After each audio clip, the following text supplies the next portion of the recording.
All right. Okay, let's test the audio. Never again.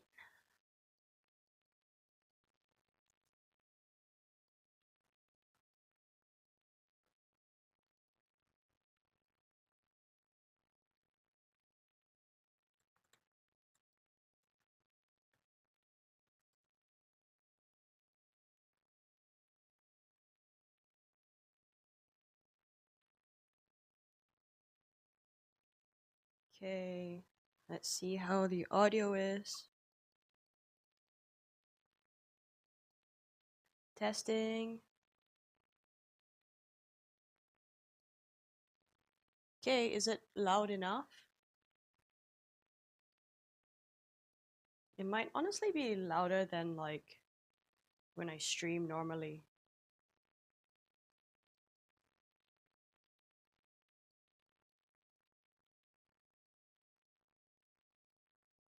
Okay.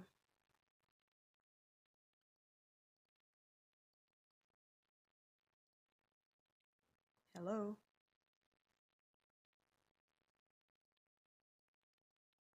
Boop boop boop. Let's see.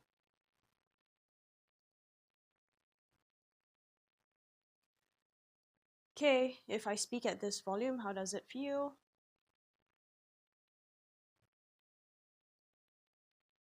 Feels a bit low. Okay, let's do like lark.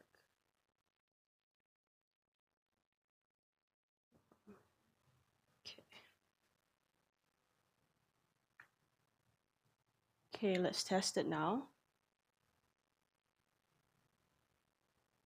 Okay, it's kind of louder. Boop boop boop.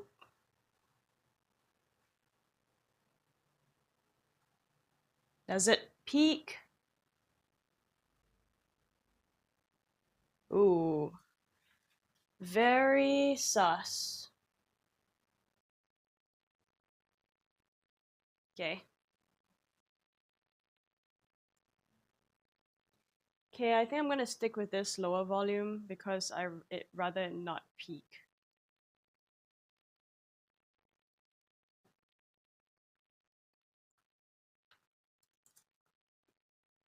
Okay, let's go back to the stream.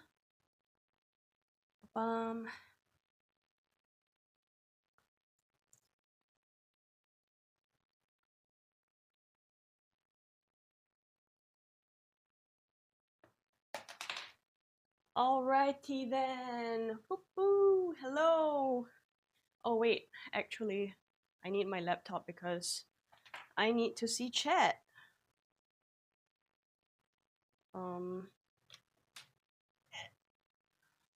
Okay.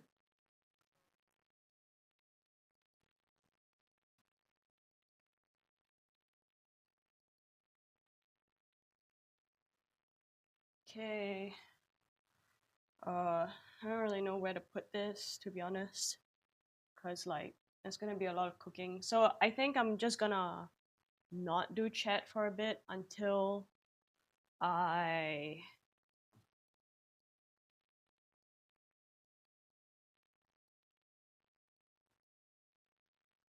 until I'm able to get all of this stuff done first. Okay, another cooking stream. Hopefully this time it works. Is it better over here? So I think the sound will be better today. Hopefully. Hopefully sound is better today. I'm making the same thing, which is just minced beef and some herbs and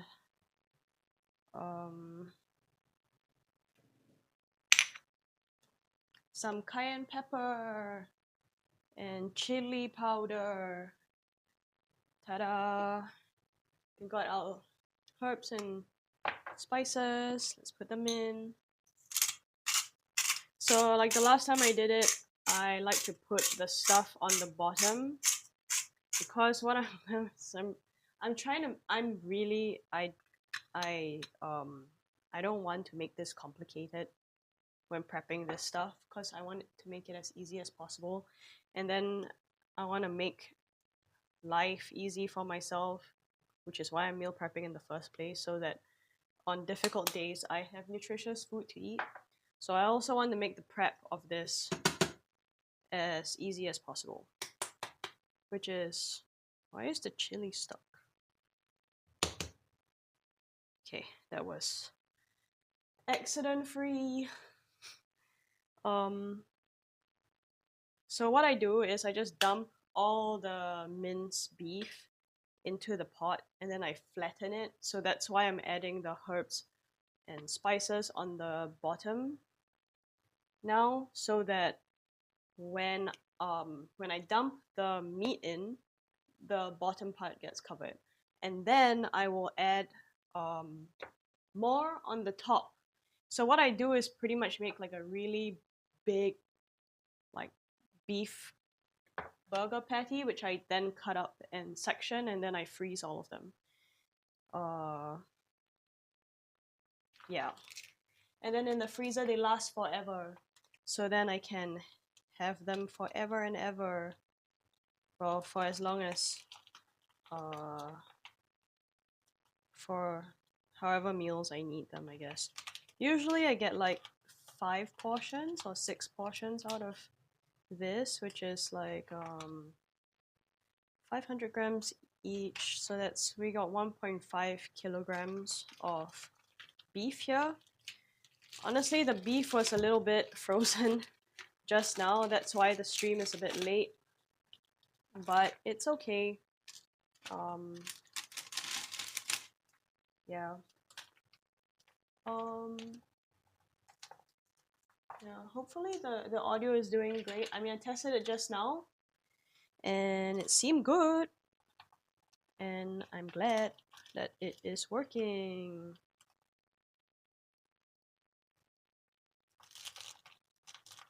Actually, I might move the microphone to the middle of my chest, since I usually put it on my side so that it's out of the way of the earphones when I stream on my laptop.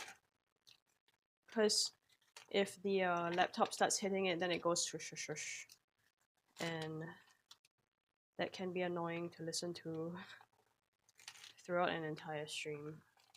Actually, let's not let any bit of beef go to waste. This cow died for me. Thank you. Okay.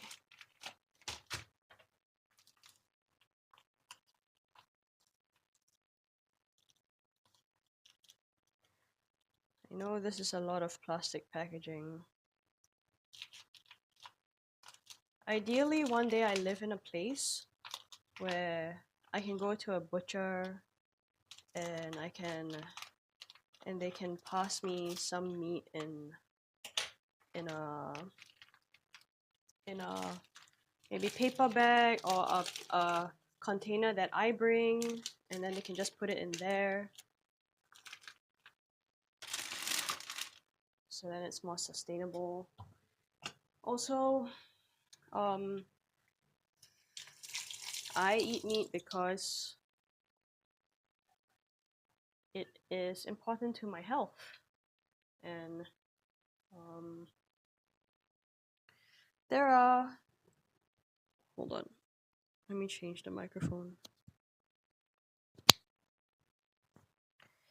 There are like different views on actually, now that I've changed the microphone, I'm going to check the audio again.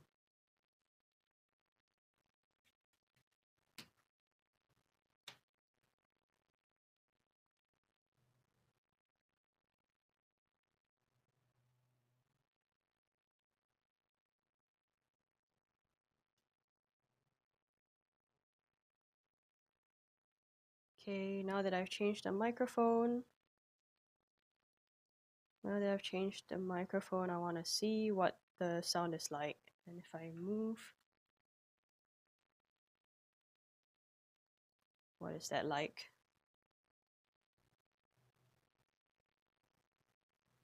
Okay, I think it's still pretty good. Cool. Okay, so yeah, meat just helps my health. It's important to me. My body just does better when I also get nutrition from meat. So I continue eating it, but I really ideally would like to get meat from a farm that I know. Um, but in Singapore, all pretty much all things are imported. So yeah, I just need to make do for now. Um, yeah, ideally I get it from like a local farmer, um, and then it's fresh, and I can eat like more parts of the animal. Yeah. At the end of the day, like we eat stuff.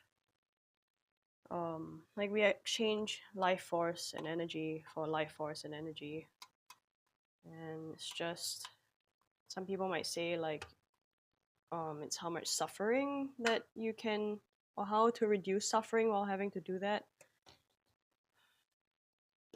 But it seems like there is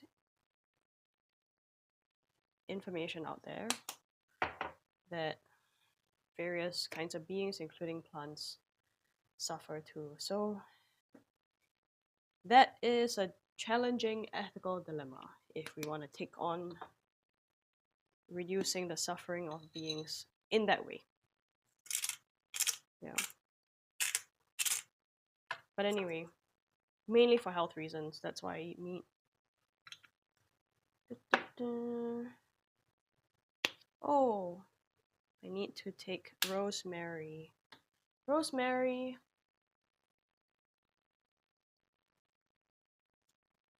So we're just gonna do like this cooking portion first, and then later I'll do some questions, some health, fitness questions. I know I'm walking back and forth behind the camera, and that's just cause that's where my herbs are. They're like, Cass, why don't you just put the... What I'm doing now is I'm just pushing the herbs into the meat from the top. Smoosh, smoosh, smoosh.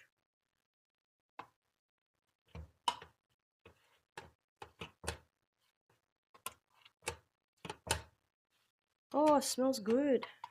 I mean, it's not cooking yet, but the herbs smell good. Like, cause I'm agitating them, and they smell good. This is not the most like aesthetic cooking stream, because I just want it to be super convenient for myself. This is purely pragmatic cooking. It's still yummy though. It's like I pair this beef. So after I make the giant meat patty, I pair this beef with sometimes I pair it with some dashi, and then I oops, I should have done that just now. Pair it with dashi and rice, and then I have like kind of like a beef ochazuke. Sometimes I pair it with like spicy sauce and various different kinds of spicy sauces and rice. And then it can also be mixed with a noodle and a sauce and rice. Oh wait, no, noodle and sauce. The end. No adding rice to that. Ta-da.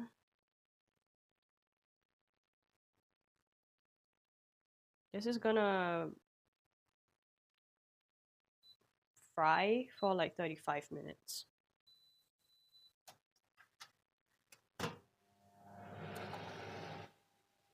Okay.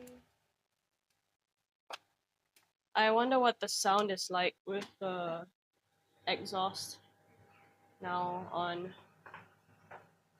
So I'll put these back. So, okay, the last time my audio was scuffed, so I'm just gonna show you my spices and herbs again. Goodbye. Okay, Italian seasoning. Why is it flipped? Whatever. Ground chilies. This salt, herb salt that I got from Peru long ago. Not that long ago, 2003. I don't know what to do with this. Like, should I? Is it safe to wash this with this cover? Okay. One hopes. Okay. Yep. In 2023. 2003 was long ago. I was not in any age to go travel to Peru on my own. um,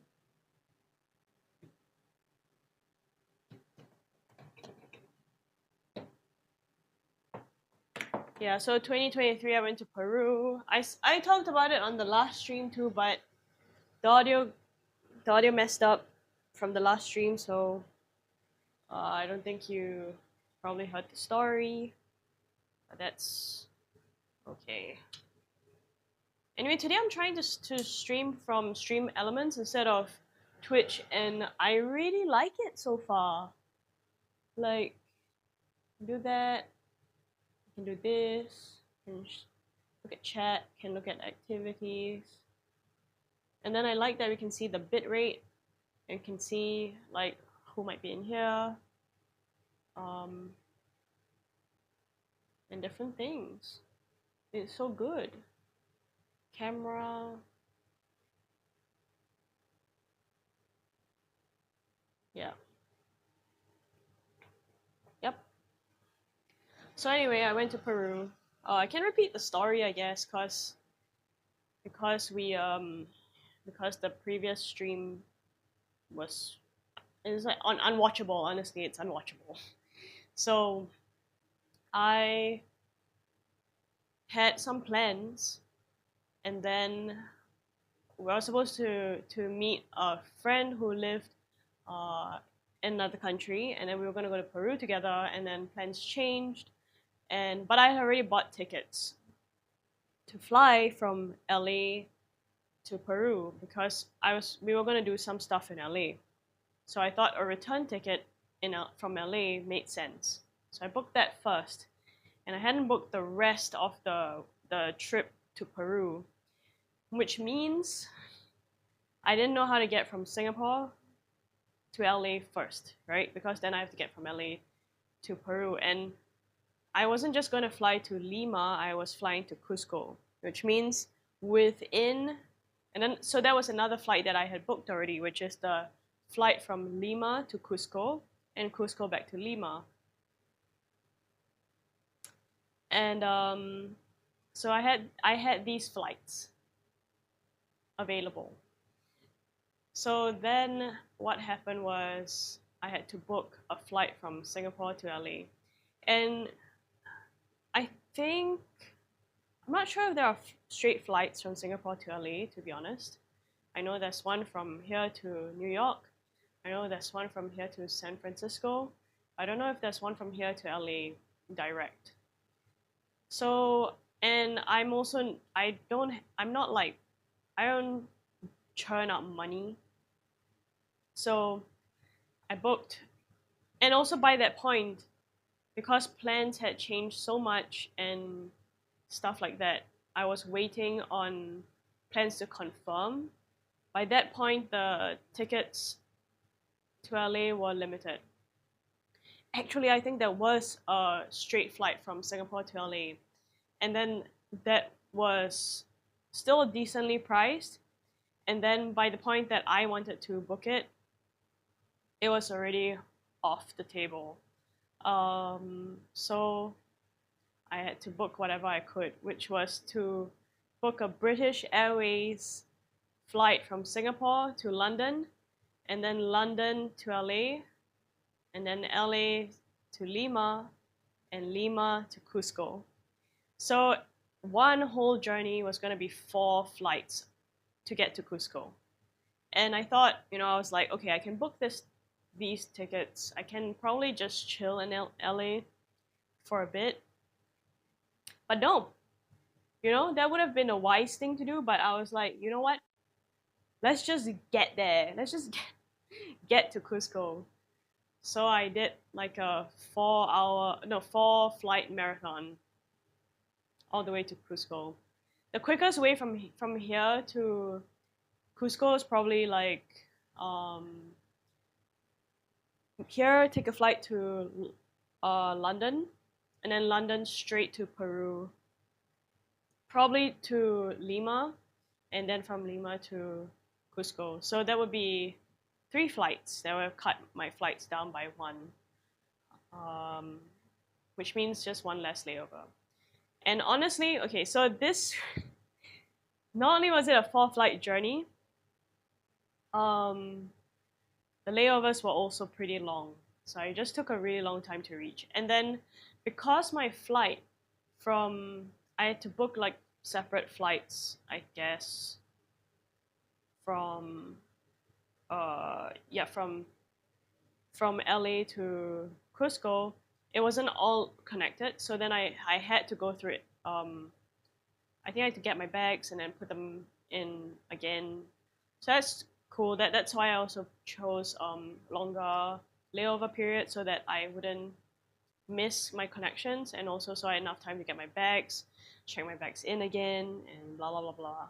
So at Lima, because it was a domestic flight, I had to go get my bags, and they couldn't just transfer my bags to the flight from Lima to Cusco from LA to Lima.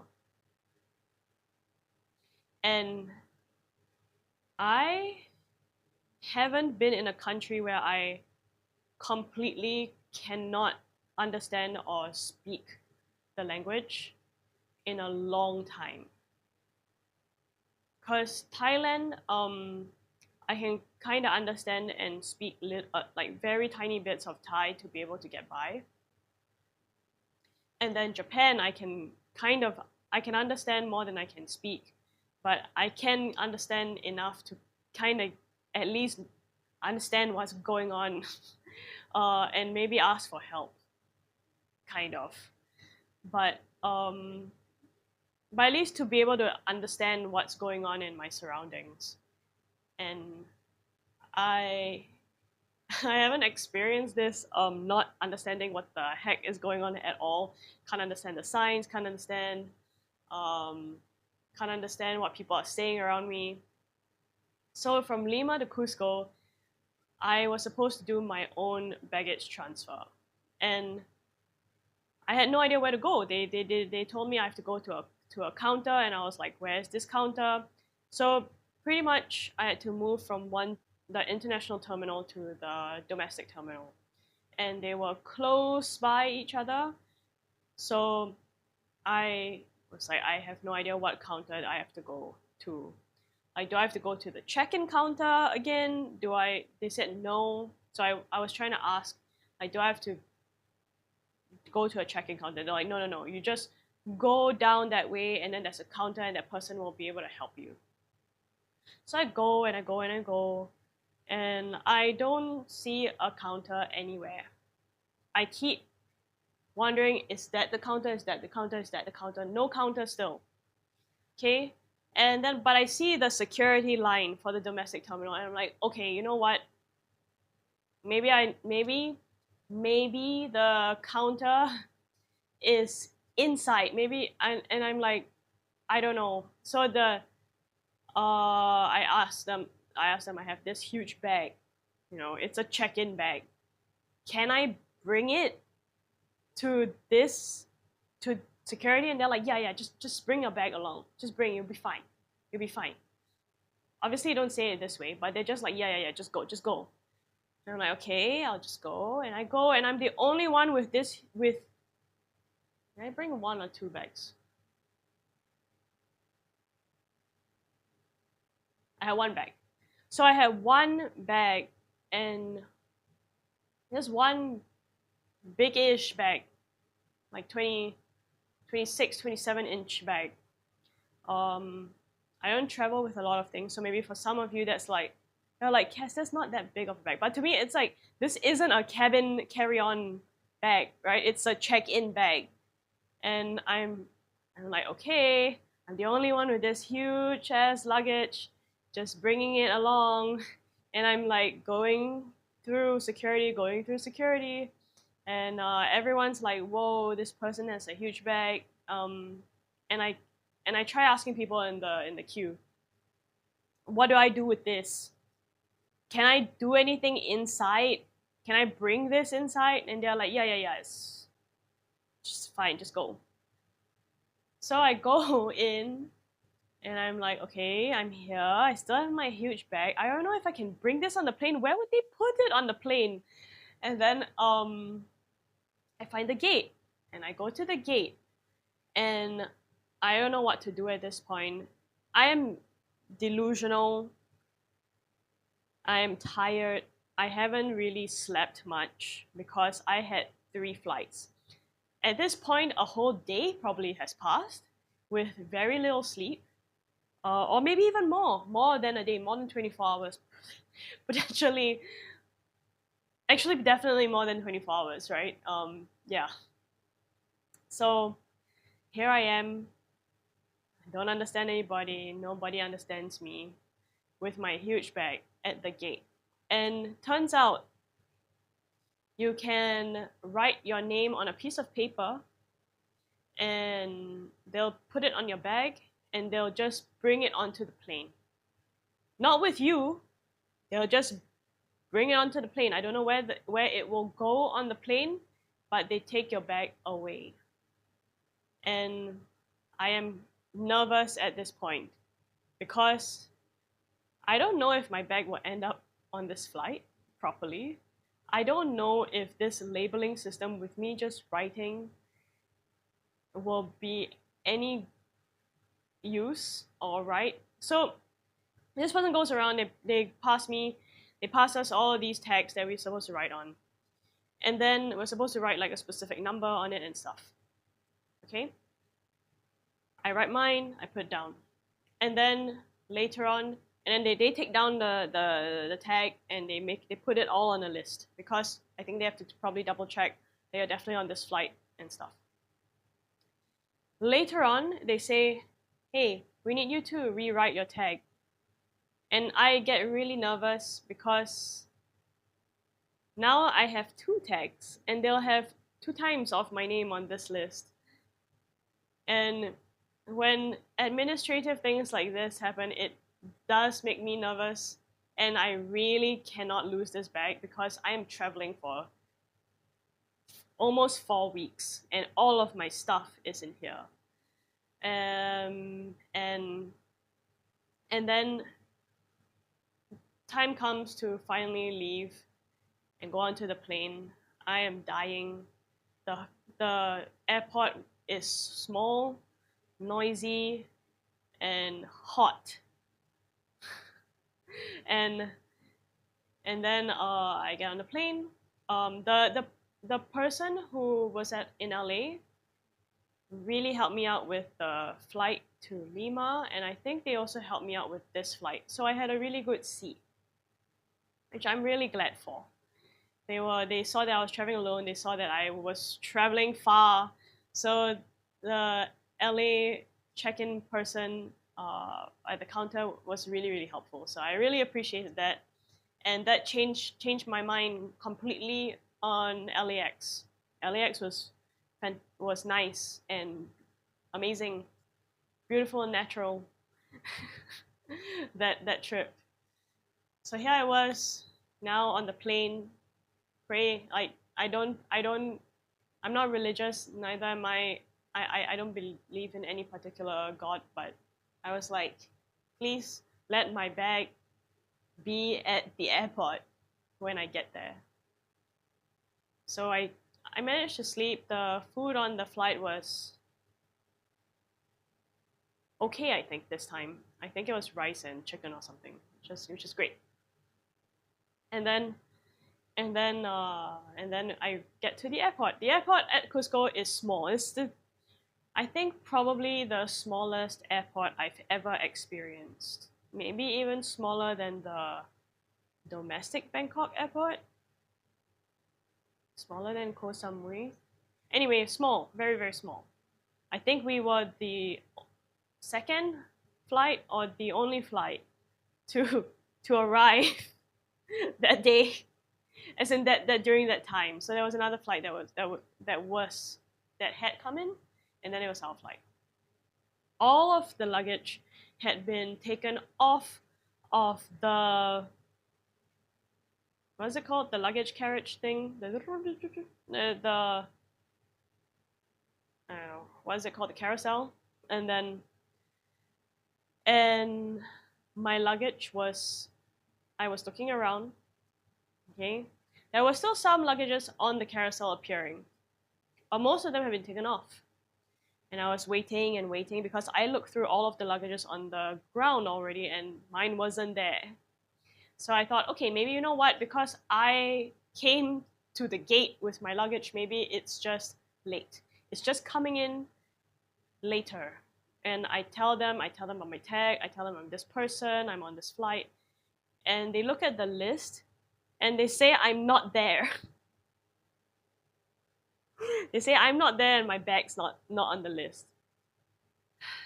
And I start to panic a bit. I mean, I'm not heaving or anything. I just when I get really really stressed and I'm panicking, I get really devoid of emotions actually. I'm like, okay, mission now is find bag. If can't find bag, how do I shop in Cusco with the money that I have to get clothing? Where is there shopping in Cusco?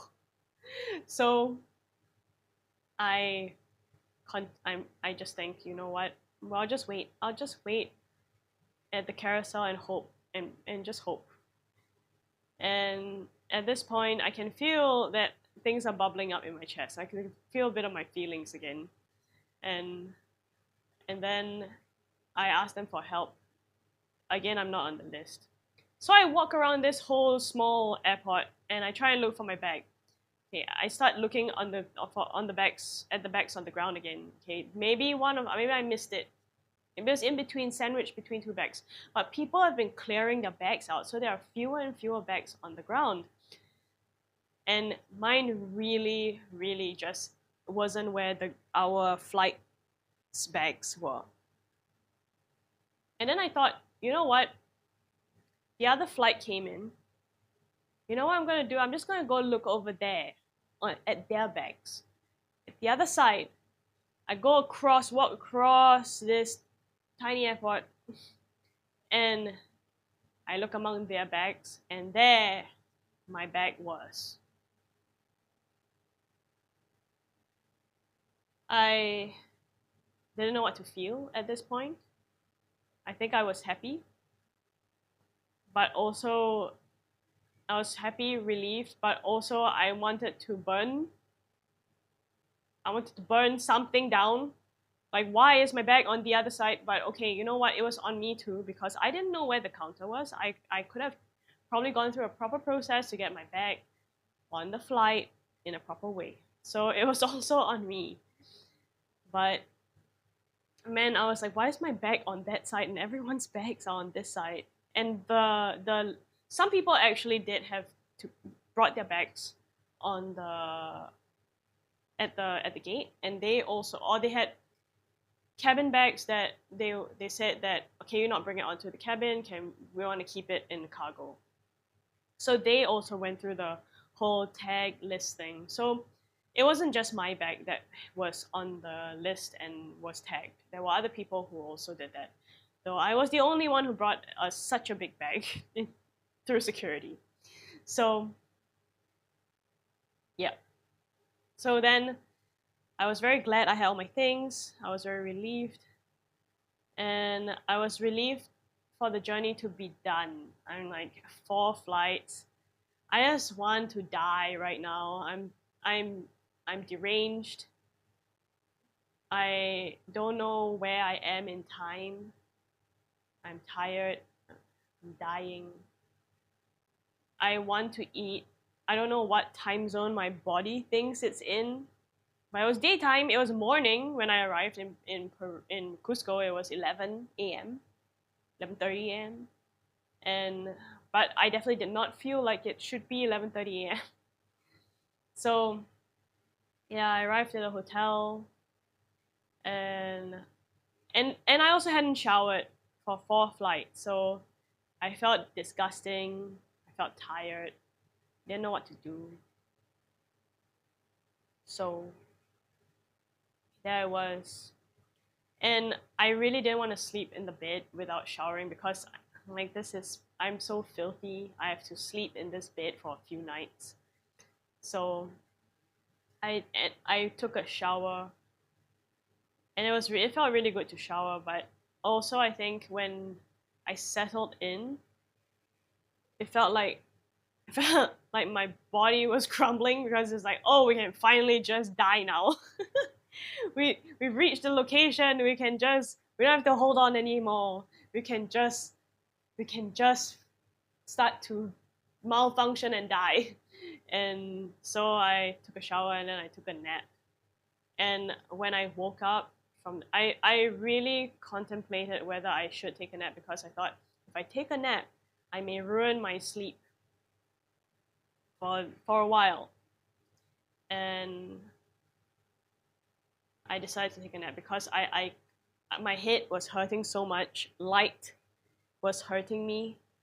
I didn't know what to do. So I took a nap. And then I woke up and my body did not want to do anything. And I was like, I'll pay anything. I'll pay anything for room service, for food to just come to me. I call the front desk.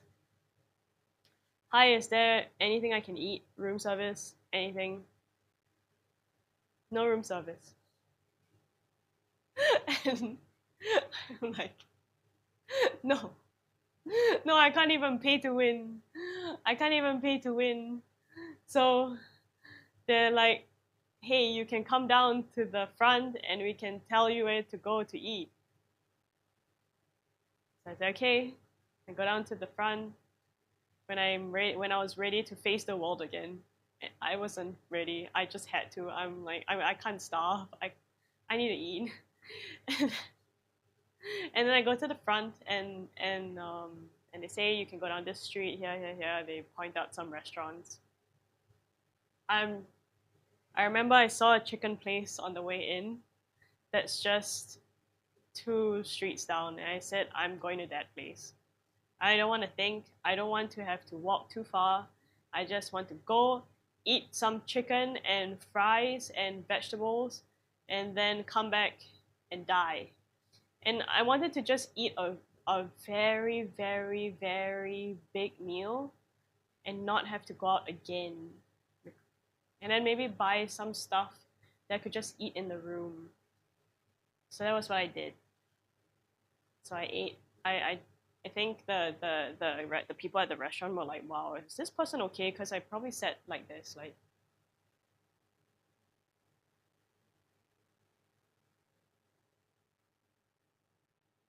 And then when they ask me questions, I would be like,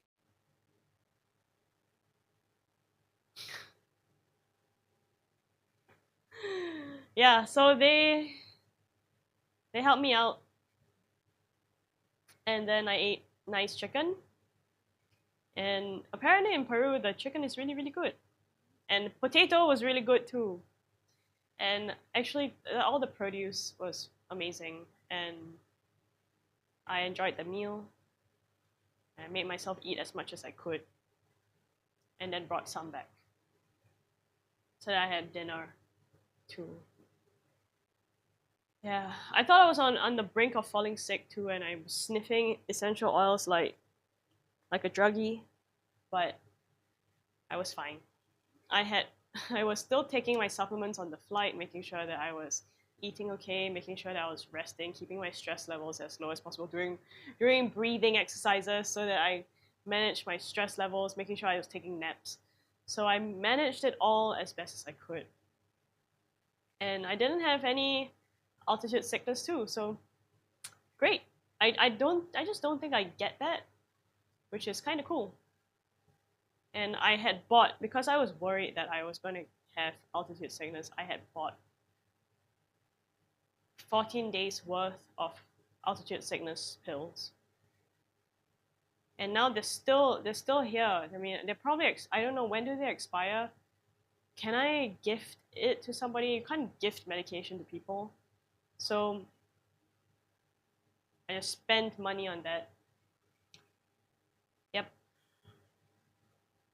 So that was my journey to Cusco. After that, I was done traveling for a while. I was done traveling for a while after that trip. Other than to meet my partner in New York later on that year. But yeah, and that's part of why I'm not really traveling too much this year, other than saving to move house later on this year. But yeah, it's because I had so many long flights.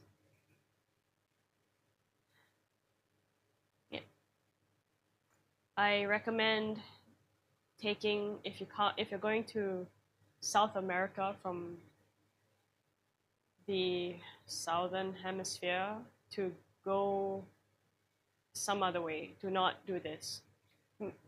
Maybe don't even fly through the US. Some people do the straight flight to New York and then from New York to Cusco. I think that might be I don't know if they have to still fly through Lima. But that helps. That cuts the flights down a lot. So do that. Don't be like me. Okay, we got 18 minutes. Now that this is cooking, I can bring my laptop here.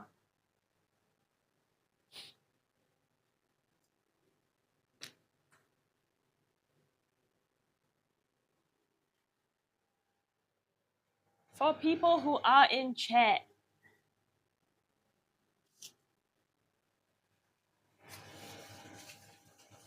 make dry. Make dry. Make dry.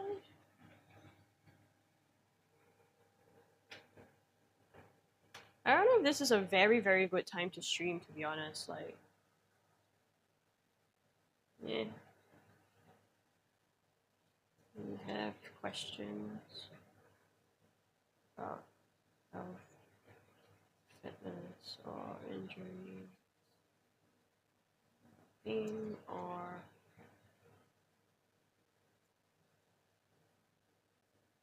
have interesting topics.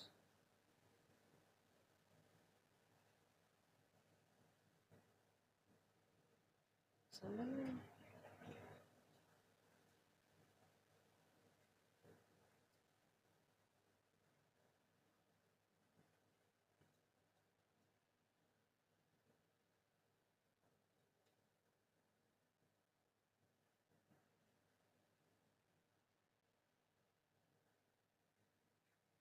I also had a haircut.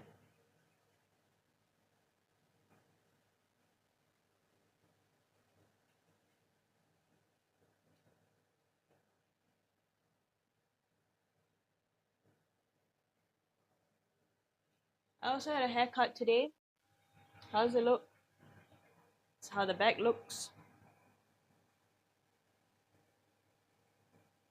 It's how the front looks. Well, you've been looking at the front. How the side looks. I go to Yan Cuts Hair at Peninsula. He does a nice fade. So I continue going to him. And he's kind of chill. So I continue going to him. Okay, let's go to Reddit. Oh, the last time we did this was on the other laptop.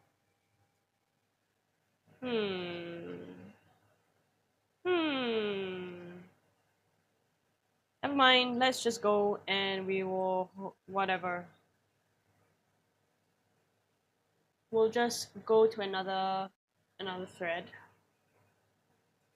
So what I do is I go to the fitness subreddit, and then I go look for their daily simple questions thread. And then we try and use those questions as a jumping off point to talk about things to do with health, fitness, lifestyle, uh, maybe even some like just life humaning related questions. Because a lot of people are like, what makes a healthy human? What makes a fit human? You know, and and I also want to try and practice being able to talk about these things without being ableist. So practicing. And if you out there can help me with that, I will appreciate it. Yeah. Okay, let's go. First question.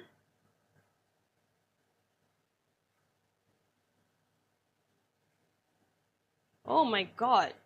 Okay, first question. What happens if I do every exercise 6 days a week? I don't really know what this means. Okay, I don't know if this is. Can I turn the slide off?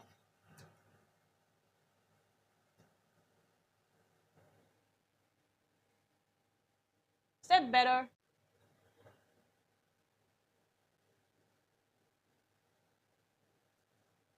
Okay, never mind. I think this might be better. Okay, what happens if I do every exercise 6 days a week? The exercise I do for arms, legs, chest, and abs. What happened to the back? The back of the body. If I do all of them every day for 6 days a week, will I gain muscle faster? Sorry, I just started exercising for the first time in my life just a few months ago. First of all, you just started exercising. Well, first, good on you for, trying something new and trying to prioritize your health. Second, 6 days a week. I think the question we'll need to ask them is, how intense are you doing these exercises 6 days a week, and what are your goals? Something like this. If this person actually has time to train 6 days a week, it could be beneficial because they're new to, if they can actually keep up this frequency, to do exercises that are less intense more frequently, so that they get more familiar with the movements, so that they have a better understanding of their body, how to manage intensity, what their recovery is actually at, and stuff like that. But will I gain muscle faster?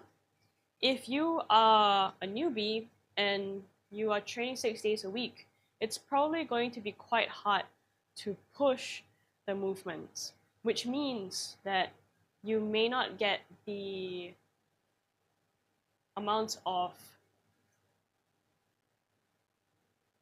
what is it called? Like enough muscle tension to stimulate muscle growth. Because yes, volume is important, but it's also important that your muscles feel challenged in terms of tension produced, which means that it has to be quite intense, which means it has to be a weight that is quite challenging for you, which can be quite challenging to recover from. So 6 days a week might be a bit much. So I don't know. I don't think you'll gain muscle faster, because I don't know if that will be something that you can do consistently.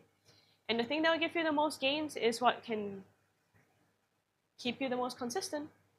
So, yep. And you do need to challenge your muscle. So I don't know, as someone new, if you can do 6 days a week of the same movements as well. That just sounds like, if you're not moderating intensity and volume, it sounds like potentially potentially going over capacity time, which is injury time. Not cool. Okay.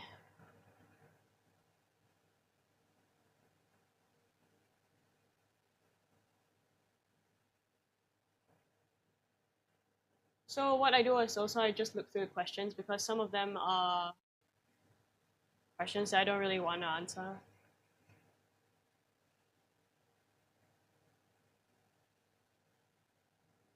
Or some are like just questions that I can't answer because there's not enough context.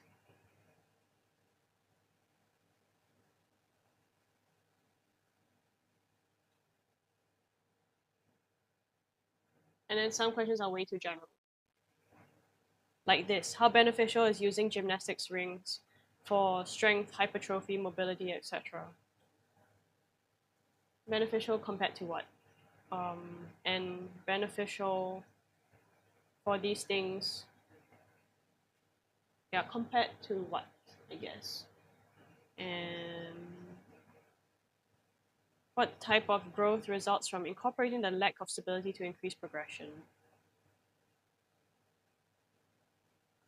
I just think that having rings can be great in terms of, well, having gymnastics rings or TRX at home is really useful. And when I go train my clients at their houses, I recommend them get this piece of equipment because it's great. You can use it to push, you can use it to pull, and especially you can use it to pull because usually, unless you have a pull-up bar at home, it can be. Or I had a loft bed at one point, so then I had like a metal beam I could hang off of and do pull-ups there.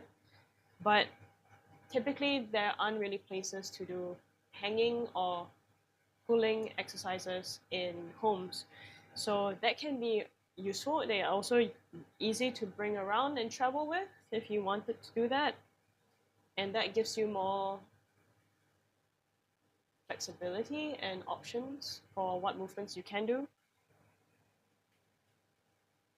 And also it allows you to do more different kinds of movements. So yeah, beneficial. It's beneficial for flexibility in terms of choice, possibility, and also can give you more variety for progression. So instead of having to go from like this countertop push up to floor or having to look for different surfaces, you can just adjust it according to adjust the length of the rings and the rope on the rings, and that is as good as, you know, can be as good as having weights that you can gradually progress with.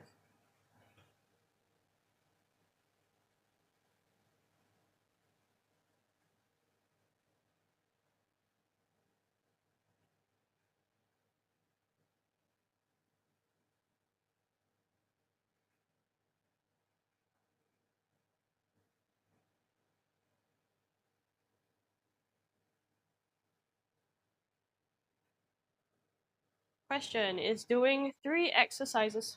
This shoulder is feeling kind of wobbly because I did a dumbbell overhead press I haven't done in a while.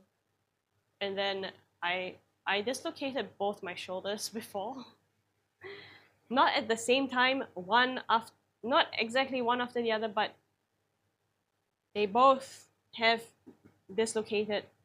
So I like this shoulder was like, nope, we don't want to do that movement. And then because some of the muscles feel a bit trepidatious, just feels a bit sus about certain kinds of movements. It feels wobbly on the inside of the joint.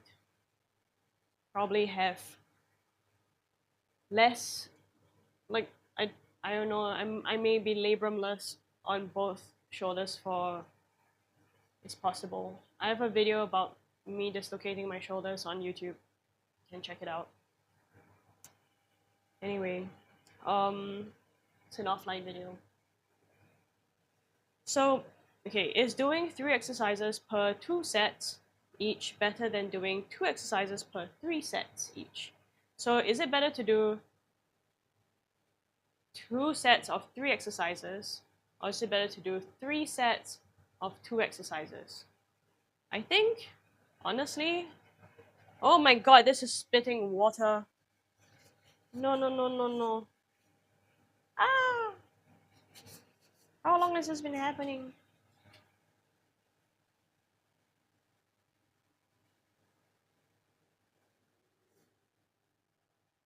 Okay. I think it really depends on whether you like variety or whether you want to focus on movement proficiency. I personally would choose the 3 exercises, 2 sets each. Some days I even do 5 exercises, 1 set each, because one working set. So I do warm ups and stuff. Some of them I don't even do warm ups. I just go straight into it, and that's the set done. And that's because I like variety. I like variety of movement. I should wash my hand. It feels a bit oily. I like variety of movement. I enjoy um, having more variety of movement. I have found that my body also tends to do better with a bit more variety. So, and I also get less bored. So, yeah, I may not progress as quickly in terms of weight jump, so like strength in each movement. But at this point, that's not necessarily my goal anyway. I just want to move well. And I have some movements that I want to get stronger at, but most movements I would want to just do to feel good in my body. So yeah, I think it depends. And I think also if you want to be specifically better at very few movements or specific movements, then 2 exercises, 3 sets of each does make sense.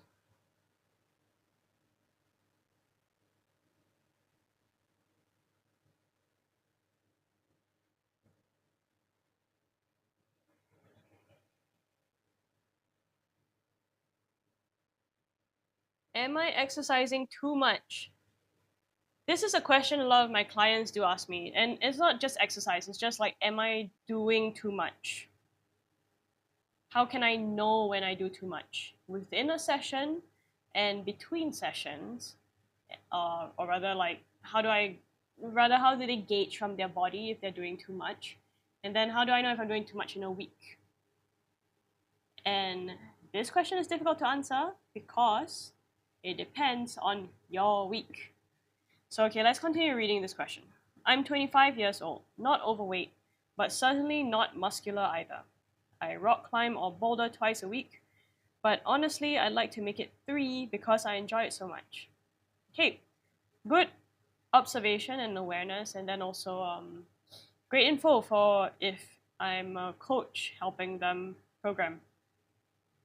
I lift 3 times a week. That's on top of the rock climbing. Wow. Nothing crazy, just with dumbbells and the cable machine in my apartment building, or the Smith machine at the climbing gym. Wow, climbing gym with Smith machine. I run 3 times a week, usually 5K. I play softball every Wednesday, recreational league. I take any opportunity for extra physical and social activities. For example, I played spikeball this Monday. So this is just someone who loves to move, who loves to spend time moving, who loves to spend social time being active also. So generally an active person. So motivation to be active and moving is high. You just enjoy it. I've been invited to start playing beach volleyball every Monday, recreational league. What a nice life. It sounds like it's, wow, how nice to be able to have time to do all these things. And I'm wondering if I should decline because I'm already doing so much. I haven't injured myself or even sprained anything, but I'm worried there's such a thing as too much exercise. This year, I really started to change my lifestyle, and before the start of this year, I was doing literally none of what I listed above. But I don't want to overdo it. Wow, that's a huge change in lifestyle. That's interesting. People are like, you'll know when it's too much.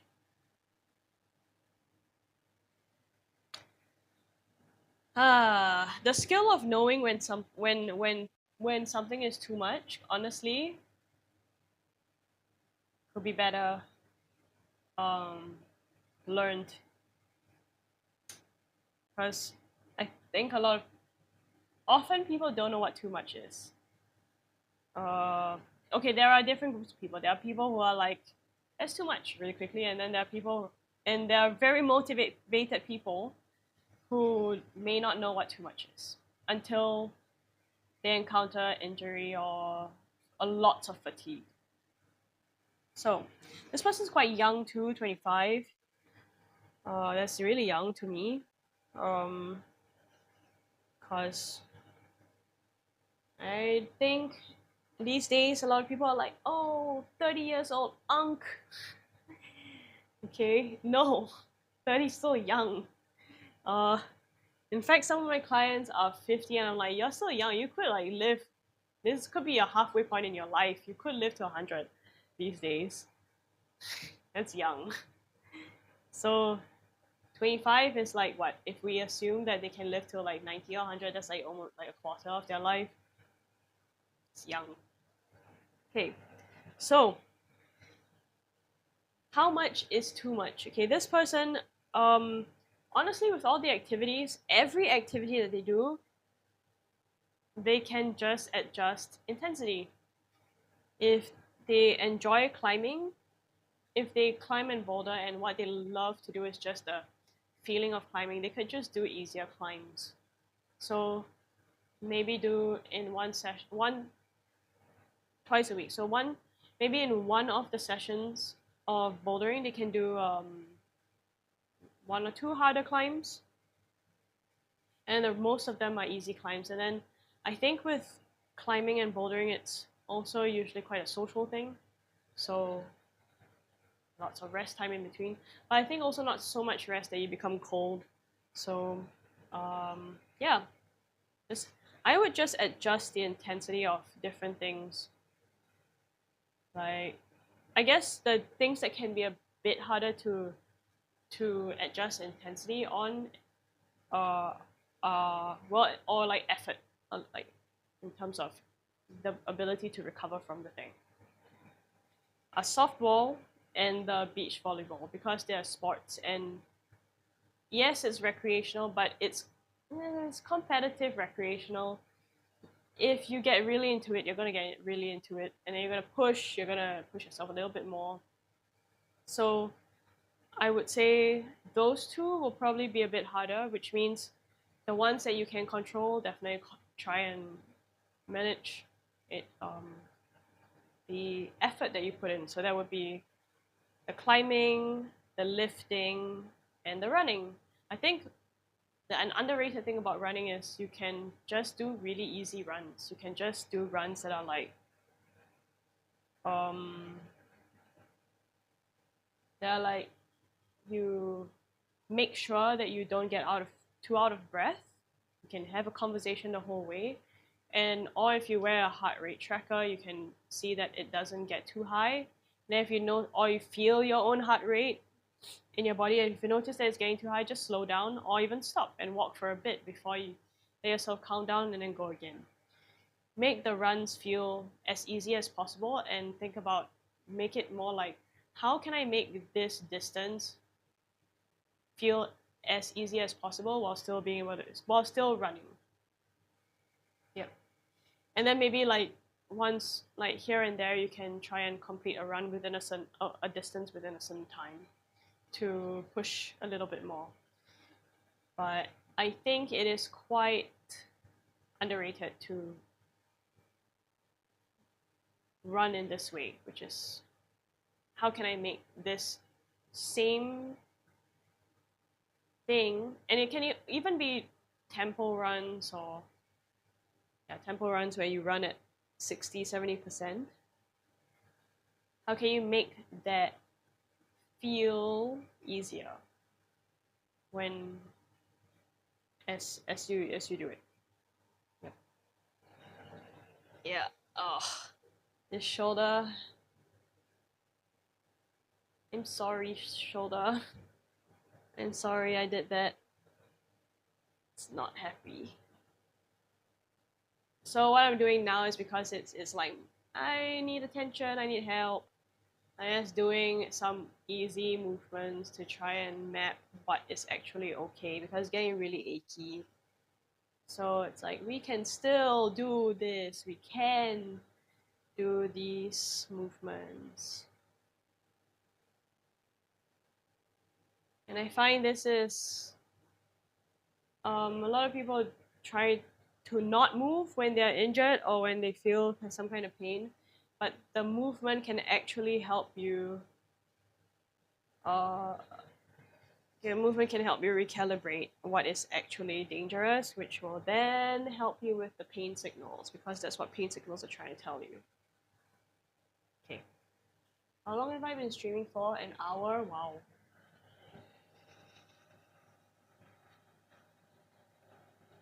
Oh, it's so wet because water. So next, what I do is I try and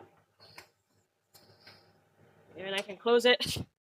I try to pressure cook it, but sometimes the lid doesn't want to close properly, so we'll see. Oh, actually, I want to do it like quickie. Okay, the time now is 6:25. If for some reason the pressure doesn't build up, I'm gonna cut it and just let it. I'm just gonna take it out at 6:45, which is in 20 minutes. Ka-chunk. Yay! Quiet.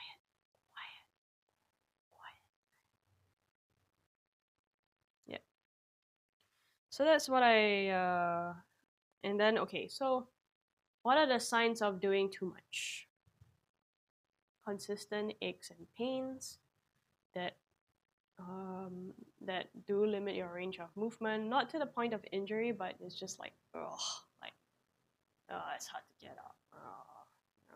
It's difficult to go up and down the stairs.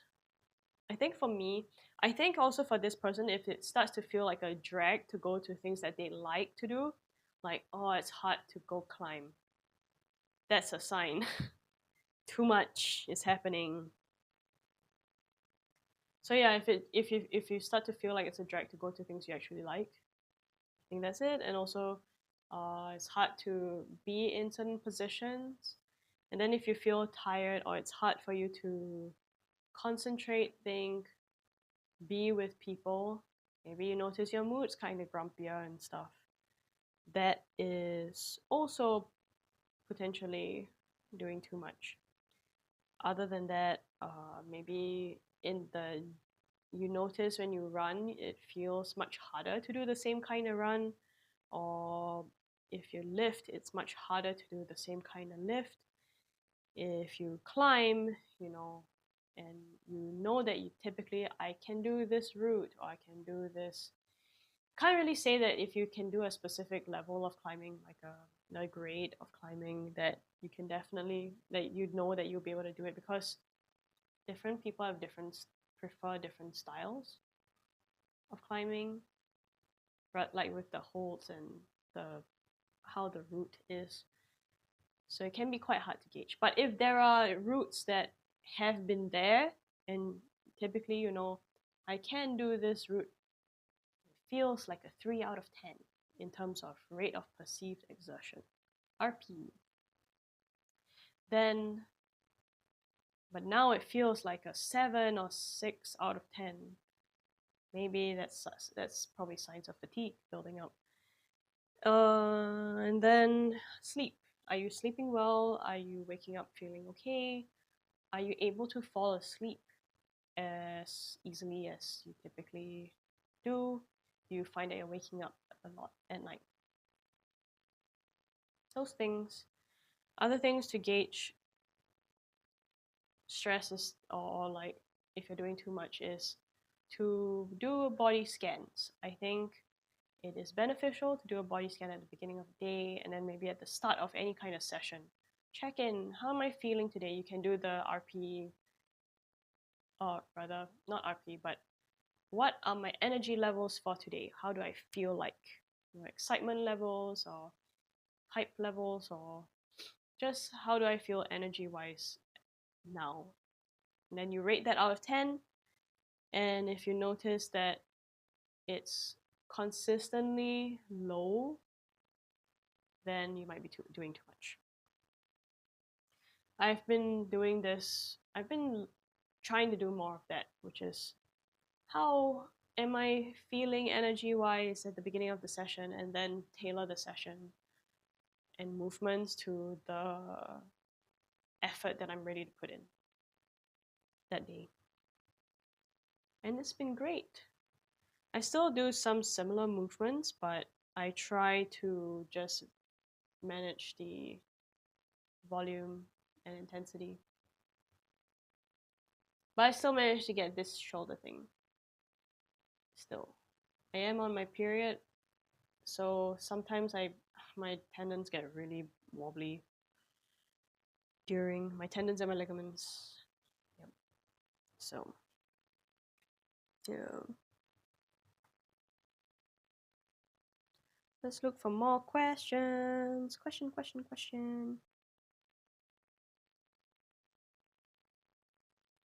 In a vacuum, which exercise targets hamstrings or glutes more effectively? Lunges or Bulgarian split squats? Goal is hypertrophy, specifically for those targeted muscle groups. Now, hypertrophy just means you need to have enough volume, and then you need to have enough challenge in terms of tension in the muscle, right? So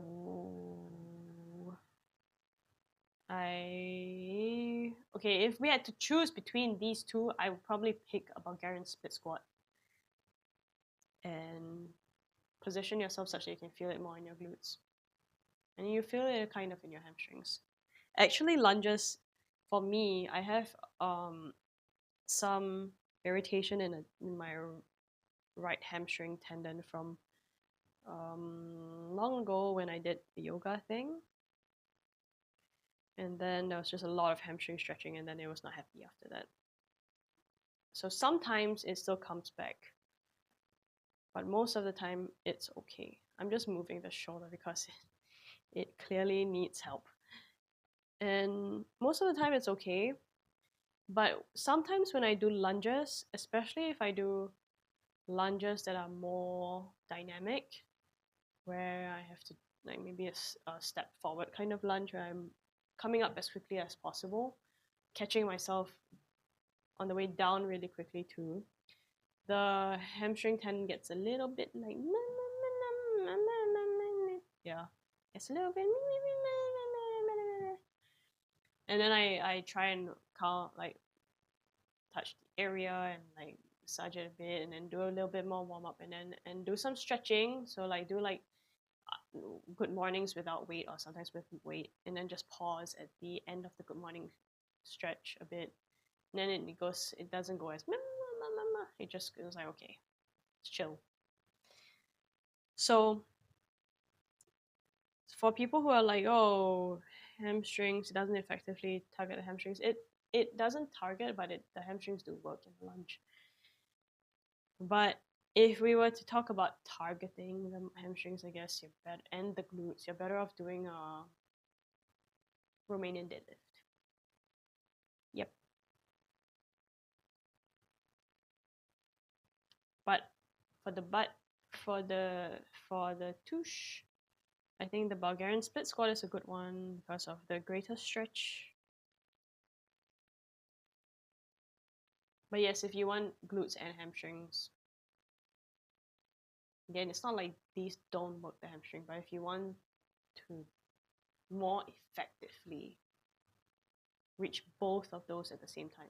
Do Romanian deadlift, various kinds. You can do both legs, one leg, staggered stance,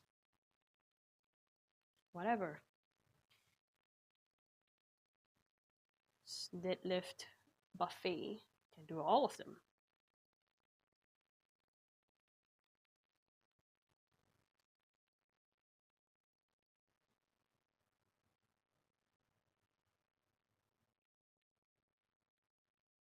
Does anyone get cramps on the inside of their elbow? Usually after a pool day and then mowing the lawn.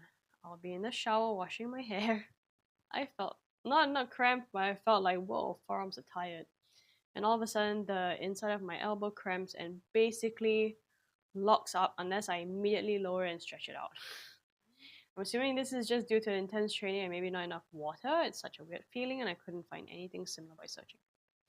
Electrolytes and water, hydration, magnesium. Try that out. Well, all electrolytes, magnesium, potassium, calcium, sodium. Yeah, get hydrated.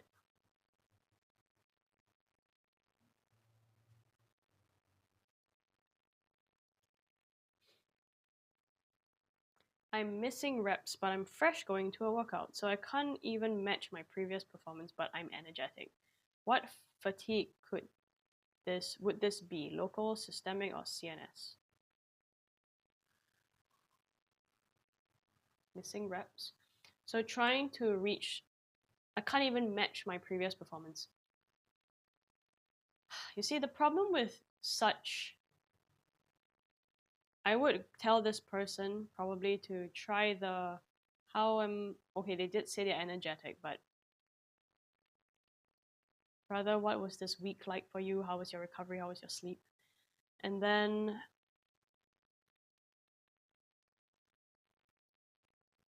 I just don't know if the body is works in a linear fashion like that, you know. Maybe just try and just go according to whatever the miss reps are for a while, and then see if it matches again. Maybe change exercise for a bit. I don't know. And honestly, day-to-day performance variance doesn't matter at all. Someone said here, which I think is true. It's I don't think these forms of progress are necessarily linear. And it could be beneficial to just hang out at whatever easier intensity is for a little while, or stick to the same weight, or maybe even reduce the weight to however many reps you can. And then you might be surprised in a week or two.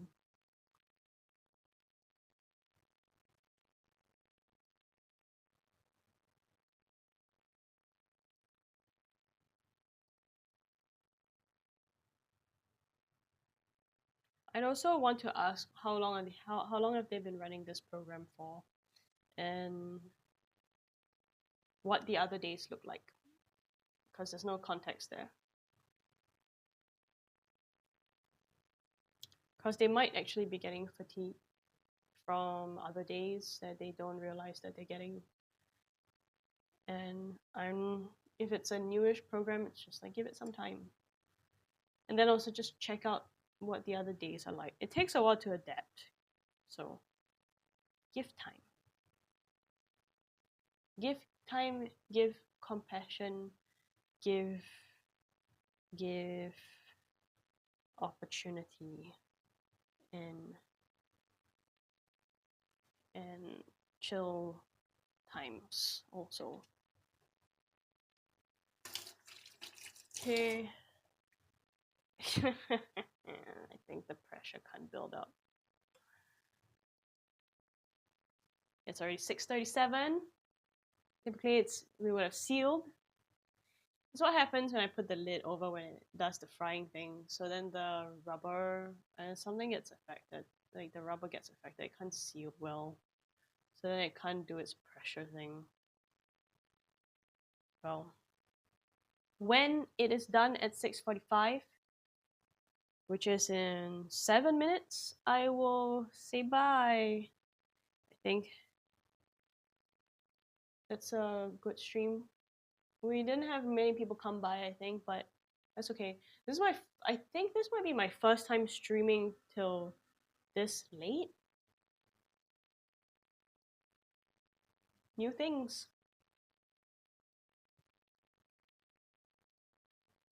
Okay, let's look for one more question, or maybe two, depending on how complex our question we find. But let's look for one more question. Aww. I like to get strong enough to pick my wife off of the couch and hold her in my arms. What workout can I do? I have a very weak core, had a hernia surgery years ago. I can squat. I want to know how many years. And what have you done since then? What was your rehab process from that like also? I can squat 180 and bench about 150. Americans. I don't know. Whoever uses this, 180 pounds in kg. 81 kilograms. That's decent. You can. Oh, okay. And then what's 150? 150 pounds is 68. Okay, I think it's just like, okay, great. He does talk about how heavy his wife is. Actually, may not be a he. I'm gonna go with they. But I still can't do it. She's only 130 pounds too. Have a look in the wiki, pick a proven program and do it. Hand picking specific exercise to perform a given task is a fool's errand. Make your whole body strong and you will be strong. Picking up and carrying a human requires you to be strong overall, like most things. This is especially true if you have a weak core. Okay. I would start to learn to manipulate weight that's not the body weight in different ways. Honestly, someone suggested, I was gonna say, such a squat, such a deadlift, such a Jefferson curls. That specific position, and then how your upper back has to work, pulling the weight towards you. That could be actually something that does have pretty good carryover. Other than that, all sorts of picking things up and moving them around kind of movement. So like deadlifts, different kinds of deadlifts, either the suitcase carry sort, or like the pick stuff from this side, you go and you put it down on the other side, you pick it up and you put it down. So you get strong obliques, strong quadratus lumborum. I think side bends also could be a very good exercise. So exercises like that and core exercises that are like that. I think other things could be cable. You attach the rope attachment to the cable machine, and then you do rotation type movements, but heavy-ish. So treat it like your main lift, not like you're just doing a light like accessory. And the accessory exercise shouldn't be light anyway. Like they don't have to be light. But yes, I think Zercha carries. So Zercha carries where you're just carrying something and then walking. Any kind of carrying a weight, sandbag and walk, Thomas carry walk, to the different deadlifts I talked about. Maybe even in different with different foot positions. I think good mornings and deadlifts will be good. Get your back strong, hyperextensions. And then I think for the core, it's very underrated to train your core heavy. That's why the rotational movements would be good. And then doing things like weighted crunches, hanging leg raises, weighted hanging leg raises can be really, really beneficial. And also things like even the cable crunch can be beneficial. Also, I do think getting comfortable lifting over your head might be helpful. Just strong upper back, strong arms, strong shoulders, hench. Get good at those things.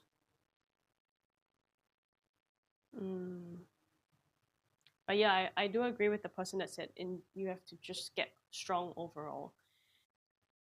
I think thinking about movement patterns and getting strong at them would be helpful. Yeah. I think that's it. I do think, as many people say, it is good to focus on the basics. So all of the things talked about, other than the cable rotation thing, but I do think you can do cable rotation. You can even do swinging dumbbells in a rotational force. That gets your core strong. You do need to move your body, and to get your back resilient, you need to move your spine and your body in ways that are dynamic. Otherwise, there are lots of people who do deadlifts who may not do that, other than just going over their capacity. It is important to get your spine resilient by bending it in more ways. So that's why I'm like, Jefferson curls that would be good, or doing various kinds of crunch or leg raise movements, and then any kind of side to side or rotational movements. I noticed my back at least got much stronger after I did those things, because when I was just doing deadlifts, it was definitely not as happy, and I would get back pain sometimes.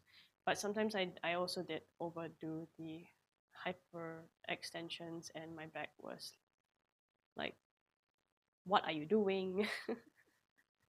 Why? And then I do the same thing, which is to start mapping movements and being like, this can still move, and this can still move, and we can still go down slowly. Maybe one day I'll talk about how I manage when I'm in pain. Like now, the shoulder. Look, after I did all of that, it's a lot chiller. It's calmer. It's not as we need help.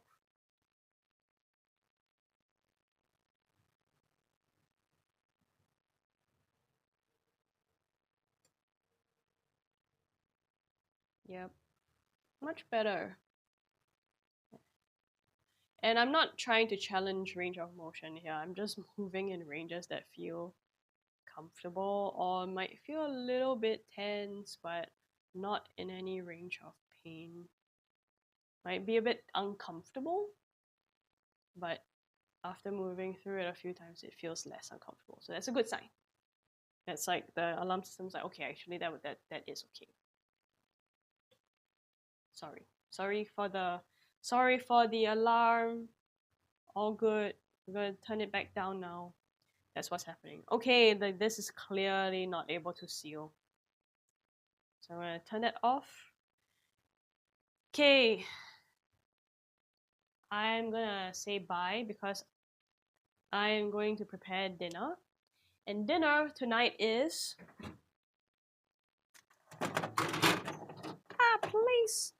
please. Dinner tonight is salmon, Norwegian salmon portions. Yum, yum, yum, yum, yum, yum. Look at that. Salmon. And I'm going to have it with teriyaki sauce and rice. Yum, yum, yum, yum, yum. And then I might have some of the beef that I cooked too. So beef, salmon, rice, teriyaki. Yummy. To fuel this body. Okay, that's it for today for health and fitness questions. Let's see if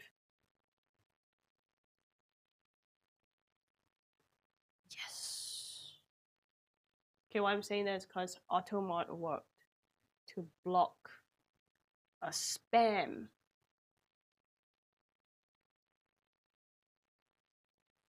Haha. Great. Okay, dinner time. So I think it'll be too much to talk and prepare salmon and make sure I don't get salmon juice everywhere. So I'm gonna say bye. Thank you for tuning in. Well, okay, I should just thank you for tuning in today. Didn't get a lot of people come through, but that's okay.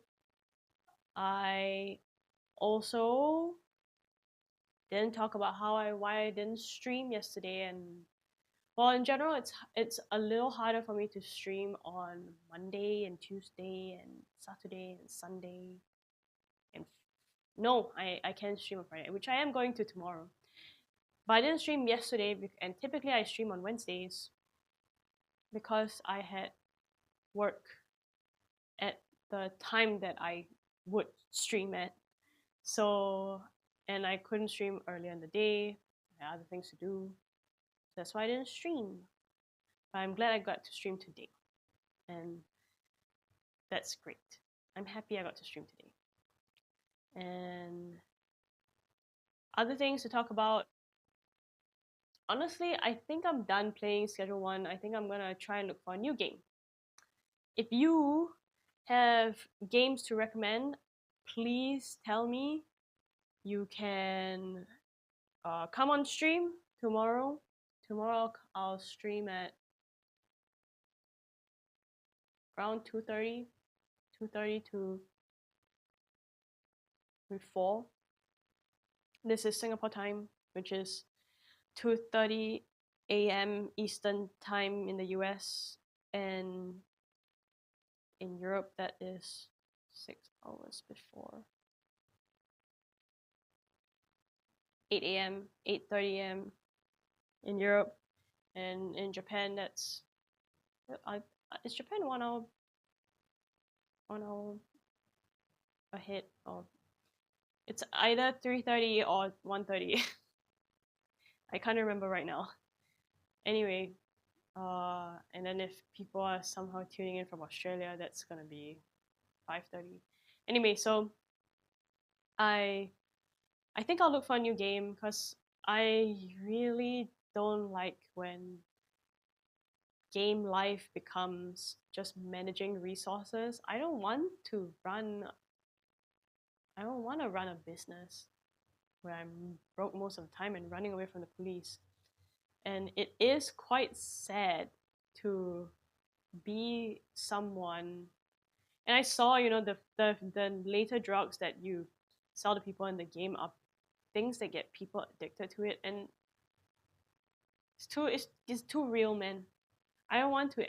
It's it's a game, and it's not real, which is why I do things like throw cans at people and throw the trash can at people, and throw balls at people. But at the same time, it feels really weird. It would feel really weird to sell drugs that are addictive to even fake game people. This feels morally wrong, ethically wrong. And other than that, it just seems like, even if it's just like for lols, this feels strange. And then I think since the last stream, I'm like, wow, I moved to a house, and then I have to make drugs, and I have to pack drugs, and I have to sell drugs, and then I have to be a salesperson. I have to be like, hey, you want a sample? So that means I'm just giving out stuff for free too. I get it. You need to do that. I feel like I'm already having to strategize these things for myself in real life. That I don't really want to do that in a game. Not that I'm selling drugs in real life, but having to think of how to make a living in real life, and the future of making a living for myself, and how I would like to go about that, which is not selling drugs. To be clear, it's not. It's a lot. So I don't want to have to think about that in a game. So I think even though it's kind of funny sometimes, I do get tired of getting caught by the police also and losing money. And the mechanics for running away from the police in the game is not as fun as GTA. I much rather play GTA and be wanted 5 stars. The strategies to be able to hide from the police and stuff like that seem limited, in at least in the beta version. So I'm not having that much fun running away from the police too, which I do actually have fun. I had fun doing on GTA in the past. I think another thing I need to do is to buy a controller because I much prefer gaming with a controller than mouse and keyboard. So I need to purchase that at some point.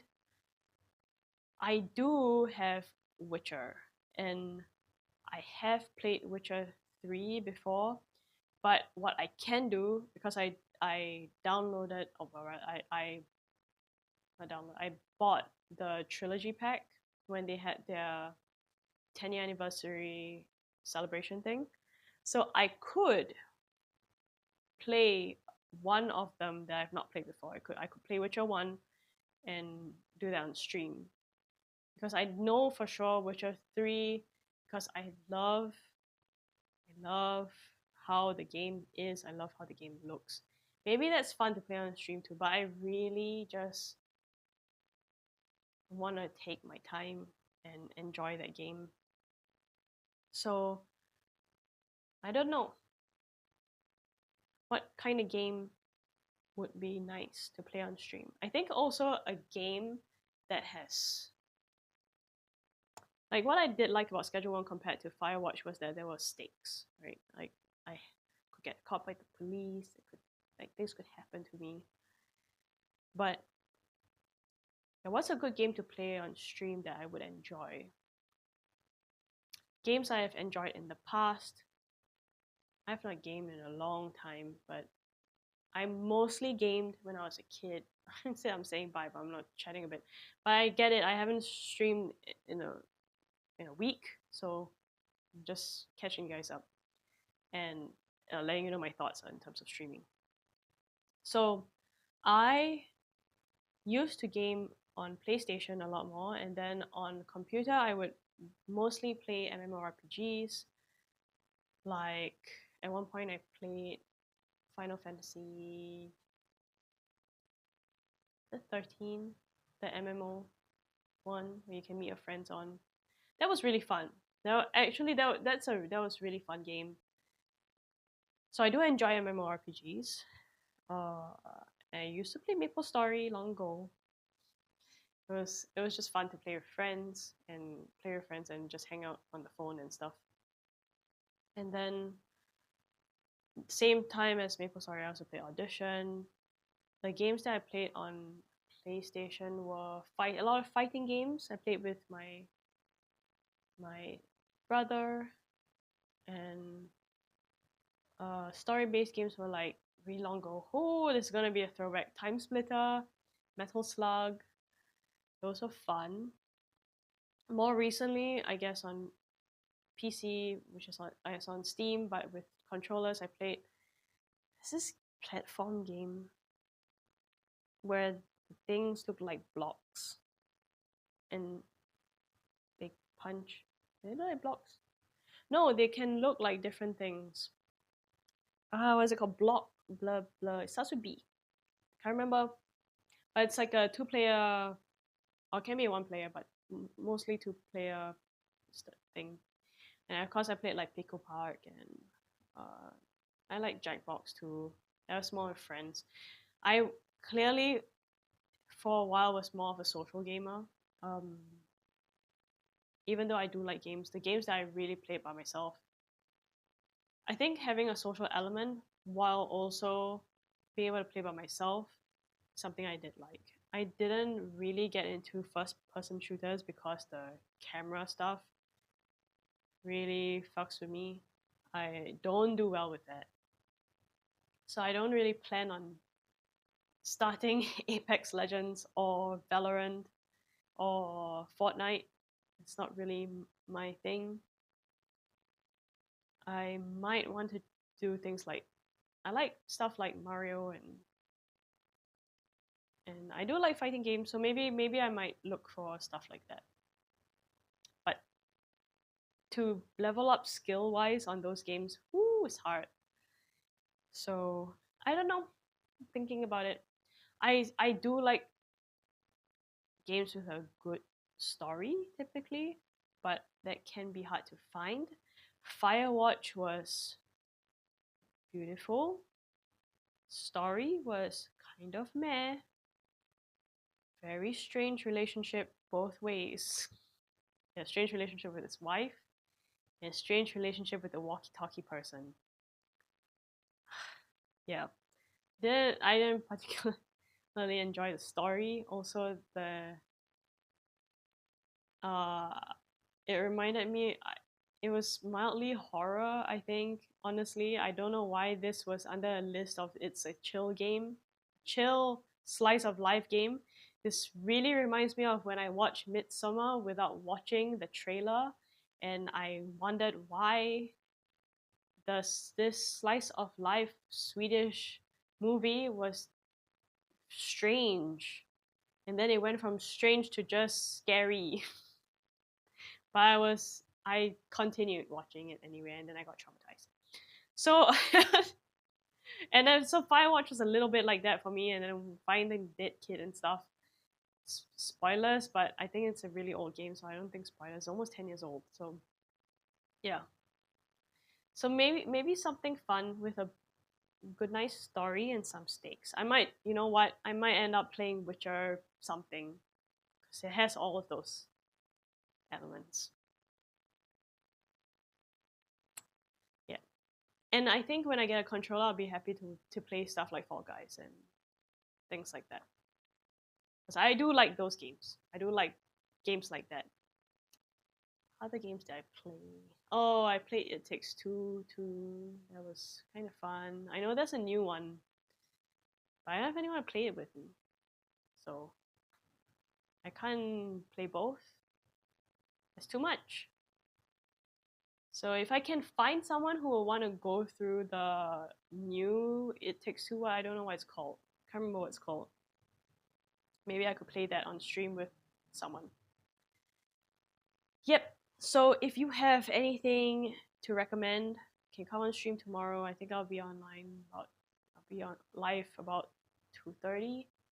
And then if you have suggestions and I'm not online here, you can DM me on Instagram.